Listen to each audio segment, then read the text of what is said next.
Tontolo ny fampianarana kosa indray no mafisina tamin'ny alalan'ny fizarana fifanarahana arakasa ny fandraisana ireo mpampianatra frama miisa ray alina manerana ny nosy ho Antananarivo dia teny ny CCI Ivato no nanatanterana ny lanonana mandritra ny enitaona no manao fifanarahana arakasa ireo mpampianatra ireo ka aorian'izay vao horaisina ho mpiasa-panjakana raikitra izy ireo. Ravakaran'Andriamanalina sy Mamy Rasoamoily Atrany no mitondra ny sary.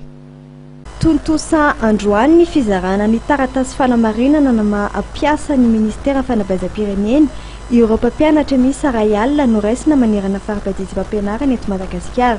Ho an'ny Antananarivo dia teny amin'ny CCI Ivato no nanatanterahana ny fanolorana ny fifanarahana arakasa ho an'ny mpampianatra no raisina avy amin'ny Sisikao, Antananarivo renivohitra, Avaradrano, Atsimondrano ary Ambohidratrimo. Sambany teo amin'ny tantaran'ny firenena no misy hetsika tahaka izao. Hetsika izay mamaly ny fanampy ny filoham-pirenena Rajaonarimampianina izay mijery akaiky ny tombontsoan'ny mpampianatra hoy ny Minisitry Fanabazam-pirenena Paul Rabary.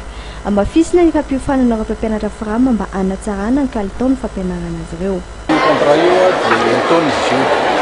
Aorianan'ny fahalenitaona dia izay dia tena tafiditra anisan'ny fonctionnaire voalohany izy contractuel inona moa dika lenitaona matetika eto Madagasikara zany miditra pasapanjakana dia priam-bolana dia miala natura. Nefa ny zavatra nataontsika zany tamin'ny taona voalohany dia ny hoe ireo mpampianatra ifotony mihitsy isaky ny Sisikao horaisina. Fototry ny mpampianatra teto Antananarivo tsika ho alefa any amin'ny faritra.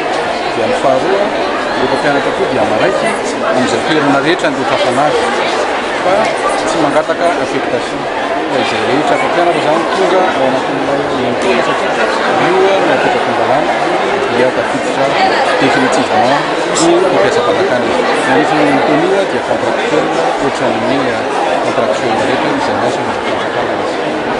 Andalam-panomanana ny fandraisana ireo mpampianatra ray alina ho raisina amin'ity taona ity ny Ministera Fanabazam-pirenena ho raisina isaky ny zapy izy ireo. Efa tafiditra ao anatin'ny sora-bola 10 sy 20 raviteo ny fanatanterana izany araka ny fanamafisan'ny minisitra.